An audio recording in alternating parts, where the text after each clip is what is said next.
Raptor, what is your opinion on your living conditions? And what do you think about the meaning of the pet-human relationship, huh? Not much.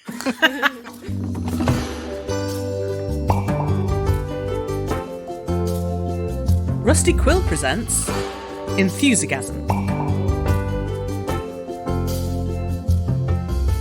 Hello, friends and fans, and welcome to Enthusiasm, the show where we talk about a few of our favourite things. I am your host, Helen Gould, one of the best Rusty Quillers, and today we're talking about pets. And I am ecstatic to be joined by Lydia, Sue, and Tessa. As always, we are going to introduce ourselves alphabetically. So, Lydia, what are your pronouns and what do you do? Pronouns she or they, them. And what do I do? I suppose at Rusty Quill, I have done Magnus and Rusty Quill Gaming, and I hope they keep employing me, you know. See what comes next. I'm as excited as you to find out. Well, I'll certainly keep you on the roster for Enthusiasm, so you at least have that under your belt. Yay! I've got so many things I'm thrilled about. And Sue, what are your pronouns and what do you do? She, her.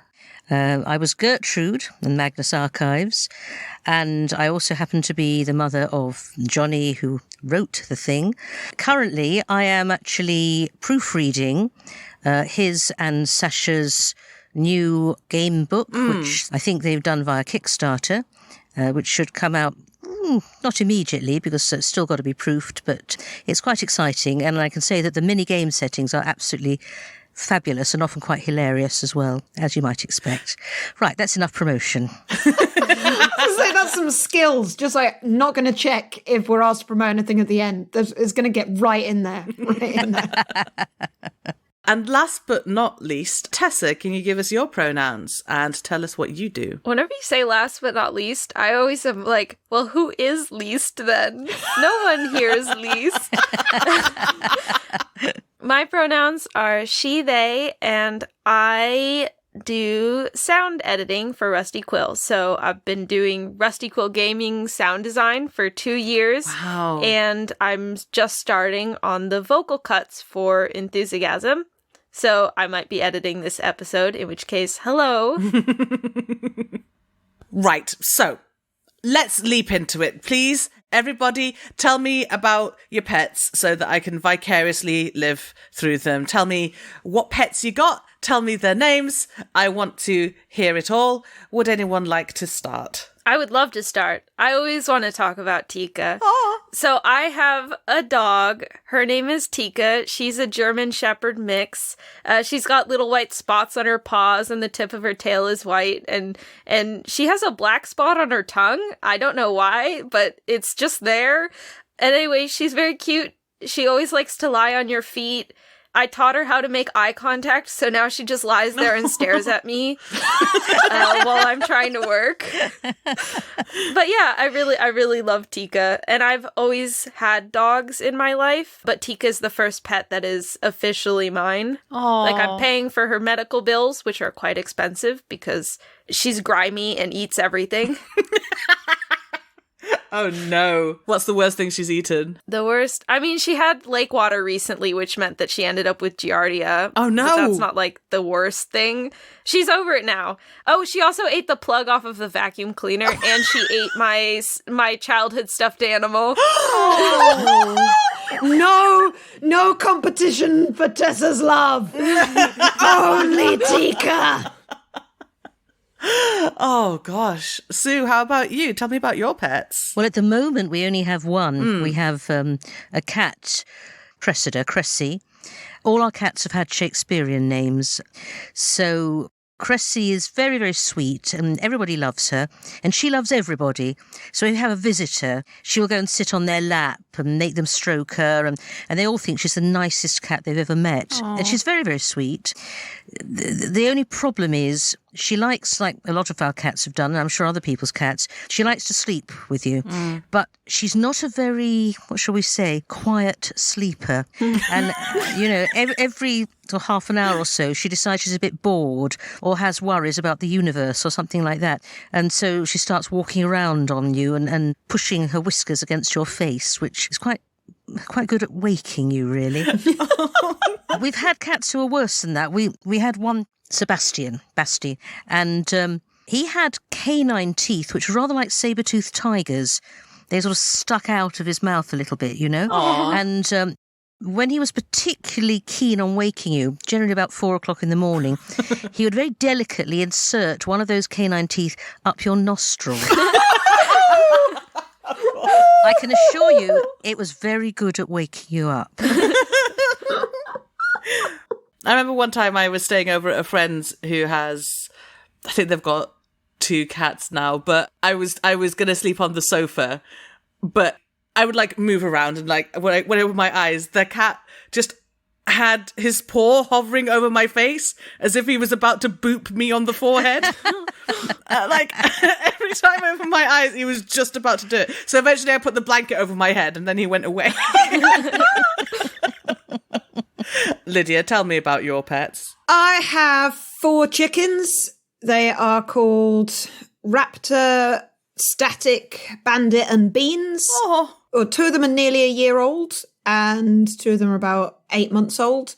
And we kind of have a half pet in that we agreed to feed the cat that our neighbour fed when she went into hospital, but then she had to go into a care home afterwards. So we still feed that cat, but that cat does not like people. So she doesn't come inside, but she sits outside and she meows. She has her set food times, and if we're late, she lets us know. And a couple of times we've been away, and so had someone like cat sit, so they just come in and put food out at the right times and make sure that she's got her water and everything. And people sometimes have like a savior complex where they're just like, I will tame this feral cat that hasn't gone into a house. And then I get these like more and more disappointed texts over the course of a week being like, I tried to stroke her and now she won't come into the garden. And it's just like, yeah, some animals, it's like you have a relationship, but it is not a close one, and you accept that.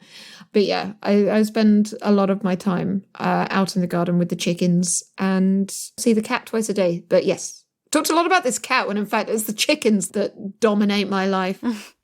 Yell in the morning, yell in the evening, lay an egg, squawk, ask to speak to the manager. That's the general gist. They're good. They're good chickens. They do good chickening. Aww. I've never spotted them not being a chicken. Ah, well, that's always good to know. I had one chicken that used to act like a duck. See? Because we had 6 chickens and 6 ducks for a while, and the one of the chickens we got young at the same time as we got 3 of the ducks. And so it just went around with them and it would try to go into the water and stuff and get wet. And then it was like, I don't understand why this is not working for me in the way it's working for my compatriots.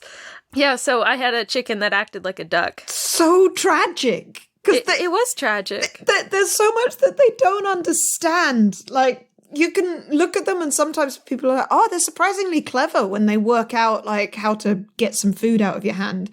But they don't see when the chicken runs towards a door and then accidentally overshoots and is on the other side of the door. Like, they're around the back of the door and then they're kind of panicking because they're like, why can't I get into my run? And they can't work out until you shut the door or pick them up and take them on the other side. And it's like, this is where the entranceway is. You got stuck behind the door. The people are always like, since you got chickens, don't you have more respect for them as complex creatures? And I look at my chickens and I'm like, you can love a creature and know its limits. That applies to a lot of things. Yeah, humans too, I guess. Yeah, but it's like that whole thing of, you treat an animal best when you treat it as the animal it is. You don't just like, this is what a human would want, so I will do this. Like, yes. They like routine. Yeah, that's quite true. As far as chickens are concerned, my husband was telling me yesterday, in one of the games he was running, one of the players, when they were rolling up their characters, there was I can't remember exactly which quality it was, but he rolled very, very low. So Paul told him that he could have the special gift of talking to chickens. Amazing. Yeah. The chap was very, very pleased and said, "Oh, that'd be really interesting to know what chickens have to say." And Paul said, No. You can talk to the chickens, but they don't talk back. Oh, that's such a curse. Yeah, like, I've become more and more convinced that chickens are basically saying just about everything that humans say to one another. They're just being more efficient. Like, the way that they squeak to each other, it kind of means several different things. It's like, who are you? I know you. Do you know me? I know you. I know you. I know you. Who's in charge? I'm in charge. Who's in charge? I think it's me. No, you're in charge. That's basically what they're saying. And sometimes, I'm over here. I'm over here. Where are you? And then, I'm over here. I'm over here. Where are you? In return. Like, that's basically what they're saying constantly. Trying to meet someone at a London tube station. Yeah. It's basically, where are you? Get out of the way. Like, do you know who I am? I know who you are. Do you know who I am? I'm the boss. Yeah, exactly. I'm boss. Or like, I'm not boss. You're boss. I found food. Yeah, exactly. Get out of the way. That's my food. I mean, they're most of the conversations I have in the day, if you actually boil it down. You know?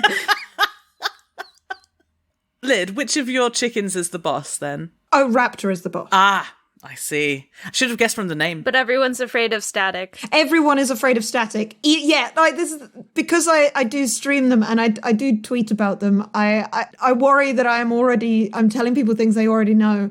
Like, even Raptor is afraid of Static when Static's in a mood. Static is the smallest chicken by quite a long way. Oh, naturally the most dangerous. But she's number 2. And I think the only reason that she's not number 1 is that because Raptor has a big head crest, she can't always see where the treats are. So, like, Static can just get whatever she wants. And she doesn't have to have all the bother of, like, being in charge. She just runs around after Raptor and nicks the treats anyway. So she's very much the power behind the throne. She's got, Grand Vizier vibes. It reminds me of how the small dogs are the ones who always who are always like the ones with the most attitude. And the boss. You see a German Shepherd walking next to a Yorkshire Terrier, you know who's the boss. Yeah. We had a Cocker Spaniel. He would eat almost anything. Not cucumber. He didn't like cucumber. We found this out when we were on holiday and we were visiting a stately home and we left Bilbo in the car under a tree. Well, naturally, Bilbo. He was he had hairy feet and he was a burglar whenever it came to food. So he had to be called Bilbo. It was the only possible name. Yeah. So anyway, we left Bilbo in the car and I'd made several rounds of salmon and cucumber sandwiches. And when we got back, he'd eaten every single sandwich and every single thing in every single sandwich except the cucumber. There were little rounds of cucumber strewn all over the back seat. So Bandit is the lowest in the pecking order, so she often gets pecked. And I bring her inside the house and I check that she doesn't have any actual cuts on her and I spray her with anti-peck spray. And while she's doing that, she finds it quite stressful. So I give her a handful of treats and she does not like millet.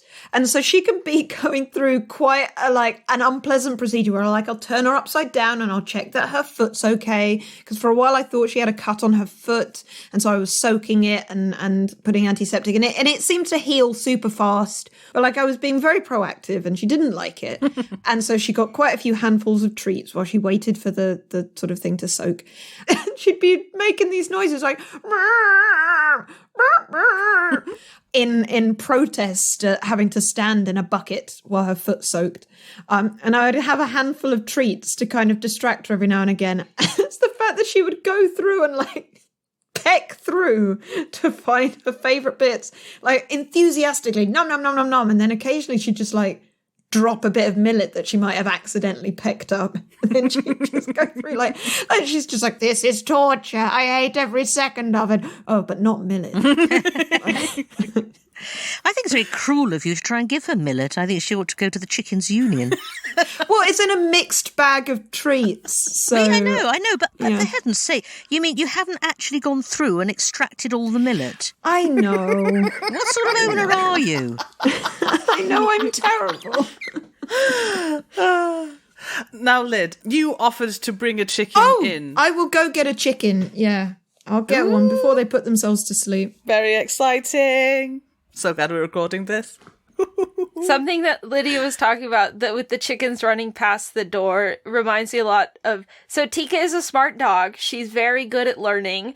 But she'll be on the deck and I'll be in the yard and I'll be calling her and she'll be at the railing closest to me and she'll just kind of look at me like, how do I get down there? Even though there's stairs, but to get down the stairs, she has to move away from me first. Oh. So sometimes she does that same thing and I'm just like, you know where the stairs are. Go use it.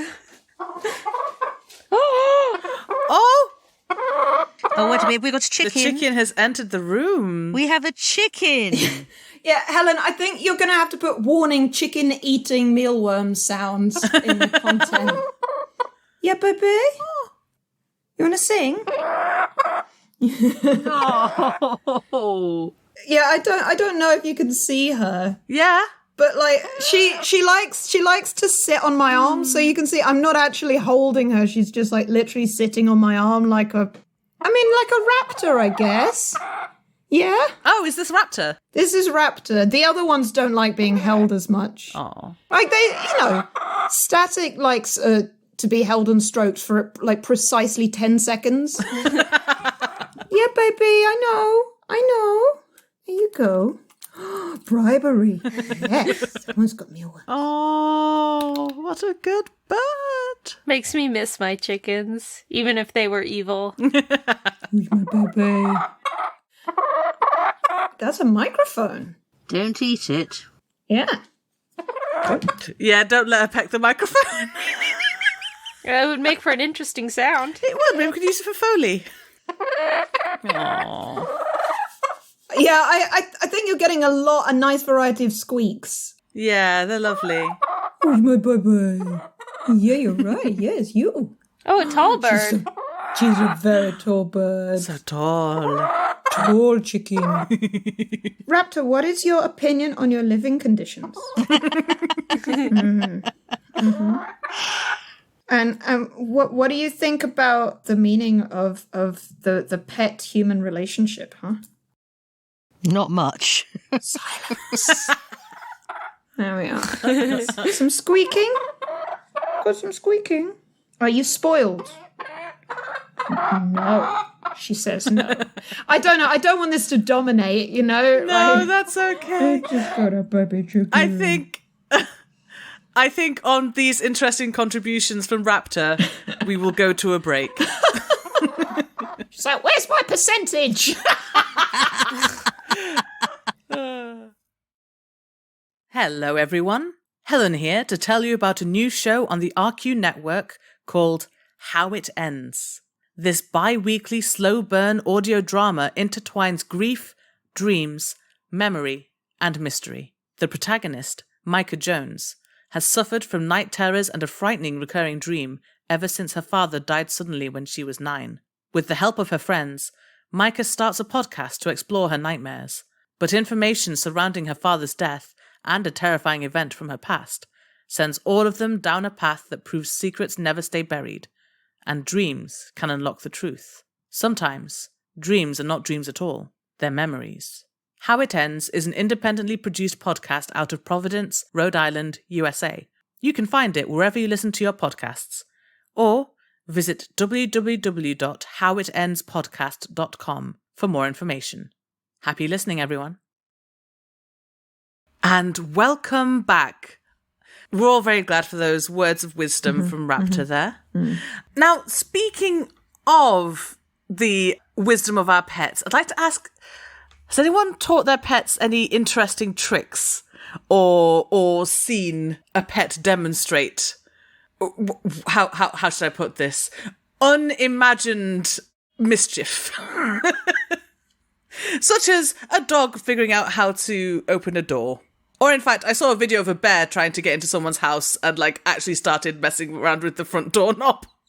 And the person just ran up to it and quickly locked it and then ran away again. Oh my gosh. If I go first, because it'll be very quick. Chickens are very trainable, I've heard. I don't know if mine are just then refusing. I've taught Raptor step up, which took a while. Mm-hmm. And for a while she just thought she needed to whack my hand with her claws and then she would get a treat. So I could really have gotten a handshake thing out of that as well. But the main thing is you would be hard pressed to find an animal that is more attuned to the sound of an opening plastic bag. Crisps, not safe. They don't want crisps. They want mealworms, but they know what the mealworm packet sounds like and they know roughly where it is in the house. So they're they can see when I've walked in the right direction and they get very excited.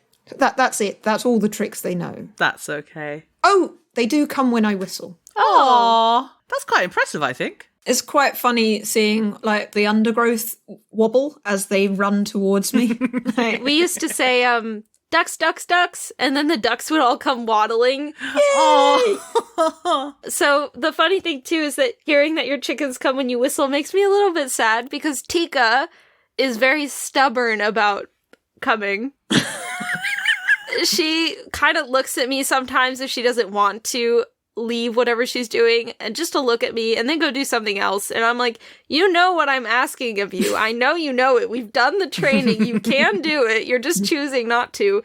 But recently I've started to train her with a buzzword. So you're always supposed to have a buzzword that you don't frequently use where you give them a really, really high incentive treat every time so that you can call your dog to you in an emergency situation. So if they're going toward the street and there's a car or they're just something where you need them to come immediately, no questions asked. Yeah. And that's supposed to be a different word than come because come is what you're using regularly and they might choose to ignore it. Yeah. You need a word that they will not choose to ignore. So I've started to train her with that and we're using the word hot dog. So I just go, hot dog. And then she comes running and it's so cute. And the other day she was at the fence getting all antsy because there was someone passing with a dog. And I was on the porch looking down and I said, hot dog. And I got a hot dog for her. And she looked at me, looked at the fence, made this pitiful little whimper whine and then ran to me. Oh. So it is working, which is nice, but I have to retrain her on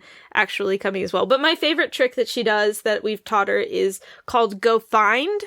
I mean, I love in your place where you point at her crate and you say in your place and she'll go in it and it's really cute. And then she'll wait for you to let her come out again. But go find is where you show her one of her toys, you let her sniff it, you make her lie down and stay, and you go hide it somewhere in the house. And it can be anywhere. It can be on a chair, under a chair, behind a wall, behind a door. You can put it wherever you want. And then you just say, go find.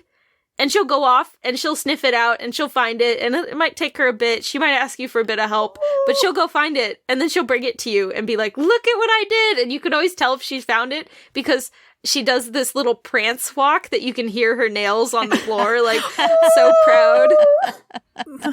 That's really cool. That's sweet. Cressy doesn't have any tricks at all, but we do. She's trained us. This is the point, She very rarely does very much mewing, but we put food in her dish, and if it's not the food she wants, the flavour she wants, she'll stand there and look at us with a particular look, and we know we have to try and find some more food for her. A better flavour, you see. Tuna, for example. She's very happy with tuna, but not so happy with other sorts of fish. So, yeah, I don't think she's got any tricks at all, but as I say, we've got quite a number now. What about Bilbo? Did he have any? Oh, bless him. He would do anything as long as he was rewarded with something edible. Oh.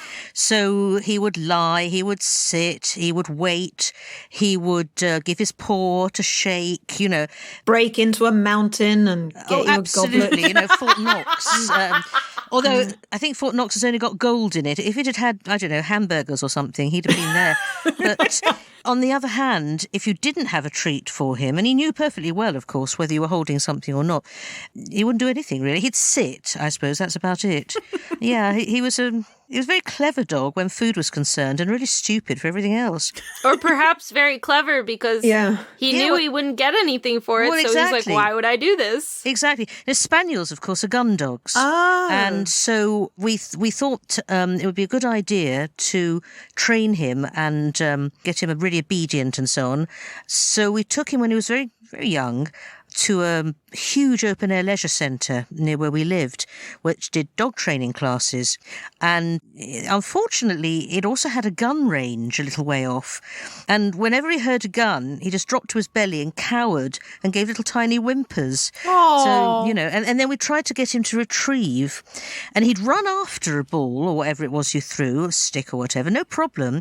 And then he'd get to it, and then he'd sit there. And if you approached him to try and get it, he'd sort of... It wasn't exactly a growl, but he wanted to keep it, you know. He wouldn't bring it back. So you had to go and sort of wrest it away from his jaws and then throw it again, and the same thing would happen again. I mean, really, as a gun dog, he was utterly useless. Oh, and he hated water as well. He fell in a canal, lots and lots of canals in Birmingham. Oh. More canals in Birmingham than in Venice. And when he was a very tiny puppy, we were walking him along. There was no one around, so we let him off the lead. And he didn't realise that water was different from land. So he just sort of walked straight into the canal. And it was the world's work to get him out again, because of course he doggy paddled. It wasn't, he was swimming all right, but the bank was very, very steep, almost vertical. And he was about 2 foot down. We got him out in the end, but after that he hated water. And if you took him down to the beach, he would look at the water, look at the waves, and then he'd run at the waves, barking at them. So when you say he hated water, it wasn't like he avoided it. It was like he had a grudge. No, he did avoid it. He wouldn't go in. He had a He would grudge. just stand at the verge, and if the water came anywhere near him, he'd retreat very fast. For the first time in my life, I have a dog who does not mind. Okay, no, she doesn't really like water, but she doesn't mind it at the same time. She'll go in up to like her legs and stuff. She won't go in past where she can't stand anymore.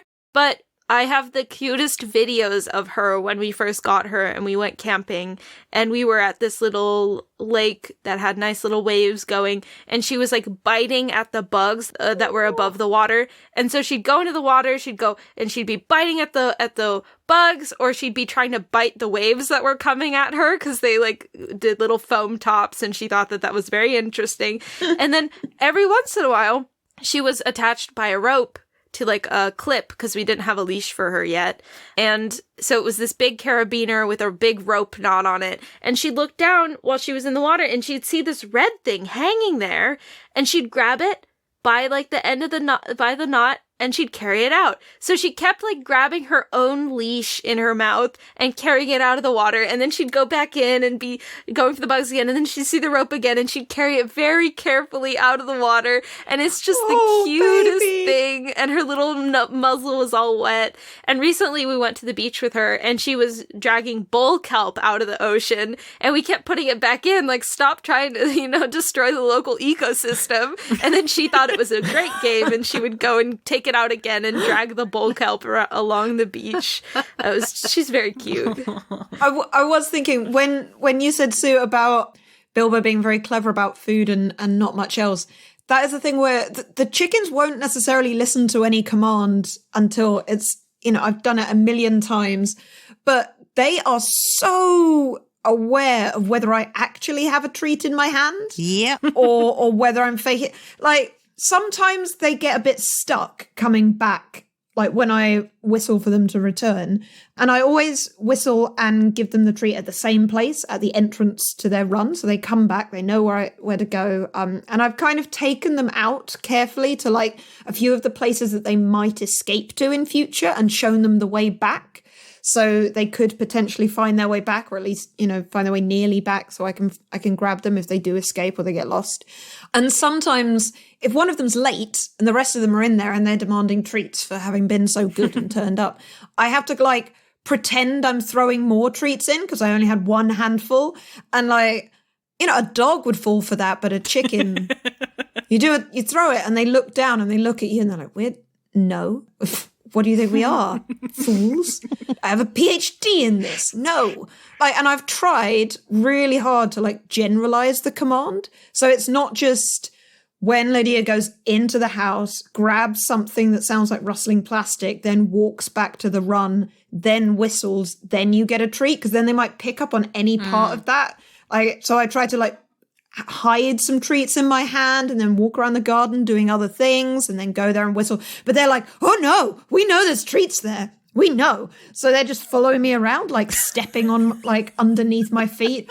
Or I'll go in and I'll walk to another place and then I'll walk somewhere else and then I'm just like, oh no, what's over here? Or sometimes I've hidden treats above the run so that I can go there, grab the treats and then whistle. And they're just they are baffled, but they're impressed. It's like a magic trick. It's wow, he did half the command. I know, it's a 3-stage thing. There's the walking bit, there's the rustly bit. I don't know if they've got the whistle as the actual reason yet, but we're getting there. So here's a question that's just occurred to me. Now, I've never had a pet apart from a mouse that I caught for a few hours. I managed to catch it. And I put it in a bucket because that was the nearest available. In fact, no, I think I said, Dad, where to put this mouse? And he gave me a bucket. And then I put a turnip in the bucket for the mouse to eat. But the turnip was long and thin enough that it could be used as a ramp, and the mouse immediately ran away. Oh, poor baby Helen. Because my mum doesn't like animals. She said I could have a goldfish, but obviously I wasn't going to settle for that. So I'd like to know, what do you think is the best thing about having a pet? Oh, that's a good question. I can speak for the best thing about having a dog specifically. Oh, yeah? Because I've had, ducks and chickens and stuff, but they were really more for the farming aspect. So I didn't ever really consider them pets. The reason why I think that having a dog is just the best thing in the world is because it's an unmatched level of complete adoration and trust and love. And receiving that from another creature, it makes me feel like I'm worthy of it in general because I'm providing for this creature, and she just looks at me and I know she loves me so much. And I think that that's something that's really important, is to feel that kind of love and know that I deserve this and I deserve it from the world, and I am loved and I love equally back, and I would murder for this creature,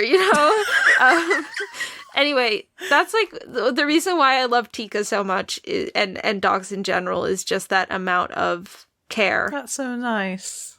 Oh, Tessa. So as a kid, we had pet rats. And ones bought from a pet rat breeder, not ones that you just caught in the garden. yeah. And I just have to say that for because obviously we lived in a small place in the inner city, and so having a dog was not we didn't have the money for a dog. And people nearby did sometimes keep a massive German Shepherd in their tiny flats, and it was just that's not okay. Yeah I know it's different with when you've got space. So we had pet rats, and so rats on puzzle solving intelligence tests tend to do a bit better than cats and a little bit better than smart dogs. So they're around the level of a medium intelligent dog. And they play such clever games with you, and they're so interested in you. And I think it's a wonderful thing as a child to not be the smallest one in a household and to have someone that is vulnerable that you need to be careful of and around, and someone whose well-being in part relies on you, and you see your behavior reflected back. And I've got friends where they've got small children and cats. That has to be very carefully supervised, especially when the kids are small. But it's so valuable to have, as the child, I'm not the only one who gets their needs met when they ask without necessarily having power in the place. There's other creatures here that I have some power over and that might scratch me if I do something wrong. They're not there's creatures in this household that are not caregivers to me and that I have to work out my relationship with. And I think at almost all ages, that's super valuable for kids, whether or not it's like them being very small or as they get a bit older. And like, I just remember marveling at the intelligence of this tiny creature that had like worked out how to climb up the back of a like chest of drawers and weave its way through the insides of a printer and then swing its body backwards so that it pulled out the drawer at the top of a filing cabinet, which is where we'd had to hide the treats as a last resort. And this rat was blind that had managed to do it. It had done it all by sound and feel. And like, because a lot of rats, albino rats can't really see. So yeah, it was like the fact that marveling at the intelligence of them, marveling at the fact that they'll play games like, you know, hide and seek, and you can train them quite complex sets of behaviors. And, you know, you see that you give them a little bath to swim in and they hunt out the little peas. And you can race them up the stairs. It's great. Oh, of course. They're very clever things. But yeah, I think it's a related thing to what Tessa's saying of like I think kids often feel quite powerless. And so to have another creature that's trying to find its way in the world without completely controlling its situation is super important. And then when you're older, it is good for humbleness and be like, I think of myself as a quiet, intelligent and capable human person, but I cannot understand why this chicken is dissatisfied. Like, I have to make sure that their life is good, and in return, they get to yell at me. And they give me breakfast, which is cool, you know? Like, I tell people who make other pet choices, you know, when did your cat last make you brunch? Has your dog ever contributed to dinner? Well, she's tried. Yeah. There's one other thing as well, which related to pets and children, which is, I'm not sure whether I ought to say this, but I have to say it really. It teaches children about death, because pets, for the most part, die before we do. Yeah. Unless you have a parrot or a tortoise, their lifespan is pretty short, unfortunately. Yeah. And of course, the smaller the animal, your rats, your mice, your rabbits, they don't live very long. Cats and dogs live a bit longer, but, you know, still not massively. Children have to learn to cope with death and cope with sorrow. And so do we all. You know, I talked about Cressy, and we don't know quite how old she is because she was a rescue cat. But, you know, we don't know how much longer she has left. And we've lost many, many cats. And, of course, Bilbo and rabbits and minor birds and lemmings and all the other animals that we've had. And in the end, I think that too is part of, because it's part of life, I think it's very valuable. Yeah. It's really interesting to be able to look back and think about how much you took from a relationship with a creature that wasn't human. Like I had 3 pet rats because they lived between 3 and 4 years for us, which the vets told us was extraordinary. They hadn't seen a rat over 2. Rats aren't supposed to like when you turn them upside down because that's a dominance thing, but like ours knew that they would get tickled so much that like they were fine when they got a bit older and the vets needed to give them checkups. So they're like, oh, they're a delight. But is the fact, you know, I think about Buttons and his, like, the way he kept his baby fur when he was older and he was so soft, and he liked to just lie on you and be soft. And his brother Cloud, that was the blind one that would run around solving puzzles all day, and like it was just, it's that kind of like the way they were so different. And yeah, the way that Emmy she was just so dainty. She would hold her tail up over the ground, whereas rats often let them drag along. And so they can sometimes get rashes and stuff, just even if you keep things quite clean, because they'll drag their tail along the ground. She was just so dainty. She would just hold her tail up, and she was very picky about the food that she ate. That was something we'd never seen in another rat. And they're like these tiny things that have a whole kind of inner world of politics. They have their relationship with you. They have their own little routine. And I think one of the weird things is that you can get that very much from a relationship with wild animals as well. Like before I got the chickens, I fed the wild birds around here, and I put quite a lot of effort into making sure it was good mealworms and good stuff, and it was in a nice position. So we got like loads of birds, and this is central London, but like robins, great tits, blue tits, too many starlings, obviously parakeets. Yeah.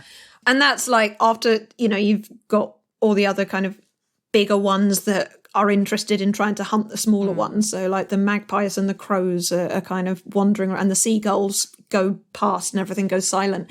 It's just so lovely to learn like the routine of a wild animal. Mm-hmm. I knew when the robin was coming round. That's his time of day. I knew when it was robin mating season, because goodness, they would fight violently in my back garden. I knew the 2 different families of great tits that were going through, and they had 2 different routines. There was the big family that would come through in the morning, and then there were 2, I think, males that came through very quickly and very nervously in the afternoon. So I think they were like intruding on the other one's territory because they couldn't hold their own space. And it's those kind of, those animals get to learn who you are and you learn who they are. And it just reminds you that humans they change the world, right? Like they're big clunking things that make big technology. But there are other ways of being and living and existing and having, then they're very important. And they're just as complicated and interesting often. Now, we're nearly out of time. So I have one quick fire round question to ask, which is, what is the non-domestic animal that you think would be a fun pet to have? Obviously, do not try and have an exotic pet if you cannot care for it, obviously. And I would argue there are many animals that should never be kept in captivity. But, like, it would be really cool, maybe not to, like, have in the house, but, like, to have, like, a wolf who came by to visit. I think wolves are really, really cool. Yeah, somebody read Robin Hobb repeatedly at key points in development. Thanks for calling me out, Lydia. It's a very good series of books, that one. But they are. I thought wolves were cool well before I read about Robin Hobb and Night Eyes and all that. One of the first short stories I ever wrote was about a wolf and another wolf having a fight. That was when I was reading Jack London books. Ah, yes, Jack London. Yeah. Call of the Wild, White Fang. That's basically, a series of books about how wolves are cool. Yes, that has totally influenced me. And, like, it would be cool to just, like, if there were wolves in the same way that there are foxes in London. I mean, it wouldn't be. It would be terrifying, but also... I'd be a little more nervous about late night commutes, yeah. Because I always love it when I see a fox running around. I used to. I think foxes are really cool as well. Now, nemesis. Anyway.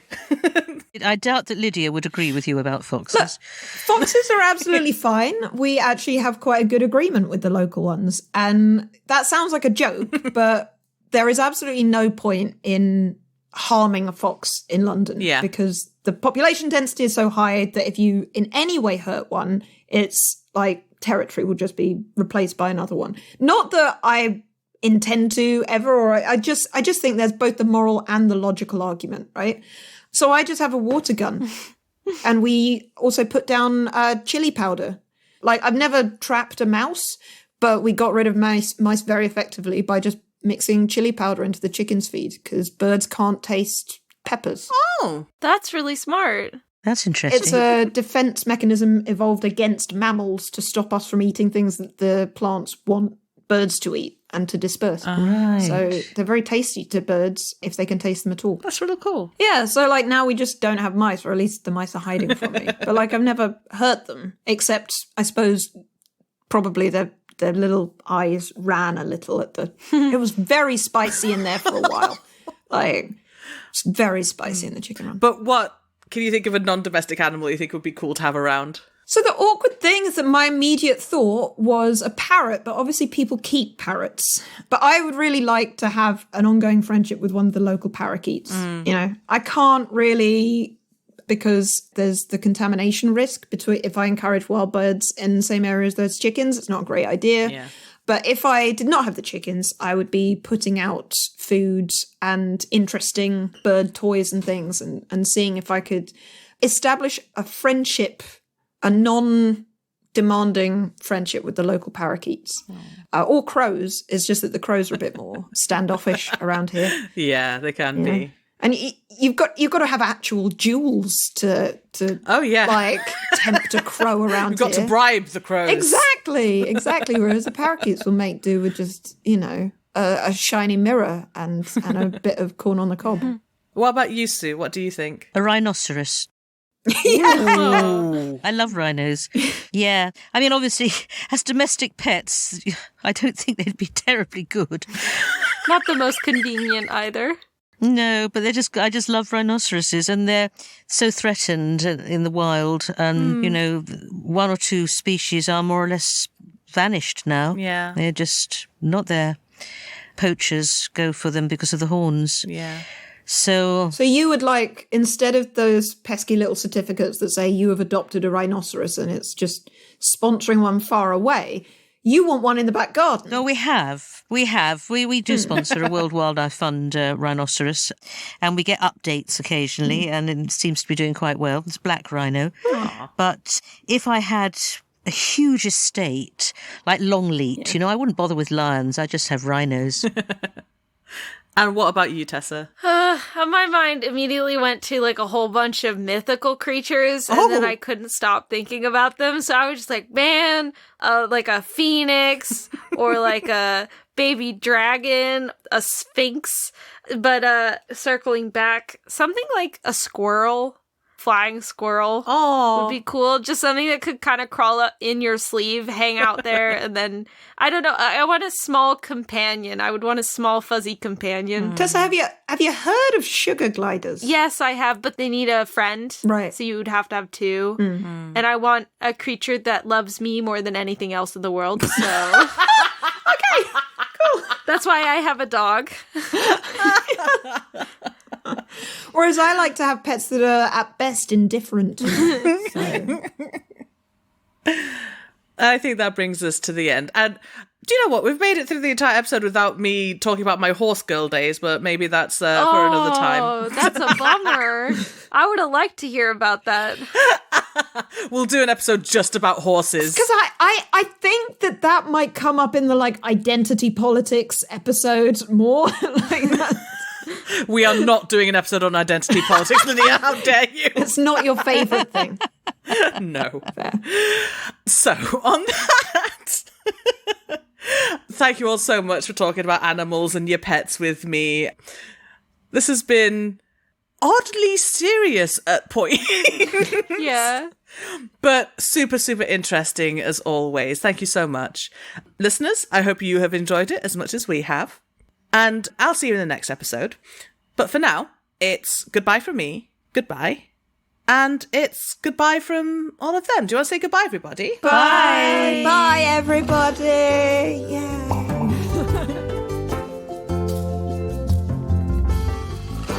Enthusiasm is a podcast distributed by Rusty Quill and licensed under a Creative Commons Attribution Non-Commercial Share-alike 4.0 International License.